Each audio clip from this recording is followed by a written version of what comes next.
এক বনে থাকত এক চালাক শেয়াল। সবসময় ভাবত কিভাবে সহজে খাবার পাওয়া যায়। একদিন দুপুরবেলা সে দেখল এক খরগোশ মাঠে ঘাস খাচ্ছে। শেয়াল মনে মনে বলল, আজ তো ভালো ভোজ হবে। সে আস্তে আস্তে খরগোশের দিকে এগোতে লাগল। কিন্তু তখনই গাছের ডালে বসে থাকা দুই পাখি, টিয়া আর শালিক, সব দেখছিল। টিয়া বলল, দেখ শালিক, শিয়ালটা খরগোশকে ধরতে যাচ্ছে। শালিক উত্তর দিল, চল খরগোশকে বাঁচাই, একসাথে চেষ্টা করলে কিছু একটা করা যাবে।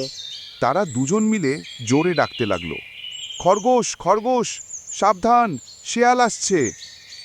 খরগোশ চমকে উঠল। সে সঙ্গে সঙ্গে লাফ দিয়ে দূরে চলে গেল। শেয়াল রাগে গজগজ করতে লাগল। উফ, আবার হাতছাড়া হলো। কিন্তু শেয়াল হাল ছাড়ল না। এবার সে পাখিদের ধরার জন্য গাছে ওঠার চেষ্টা করল। টিয়া আর শালিক দ্রুত এক বুদ্ধি খেলল। তারা খরগোশকে বলল, তুই গর্তের ভেতর থেকে একটা শুকনো ডাল বের করে আন। খরগোশ ডাল নিয়ে এলো।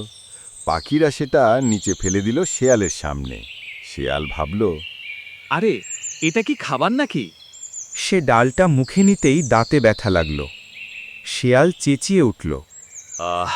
দাঁত ভেঙে গেল। সবাই হেসে উঠল। খরগোশ, টিয়া আর শালিক মিলে বলল, চতুরতা যদি খারাপ কাজে ব্যবহার করো তবে একদিন নিজেই কষ্ট পাবে। লজ্জিত শেয়াল চুপচাপ বনের ভেতর চলে গেল। আর খরগোশ, টিয়া আর শালিক বন্ধুত্বের আনন্দে খেলতে লাগল।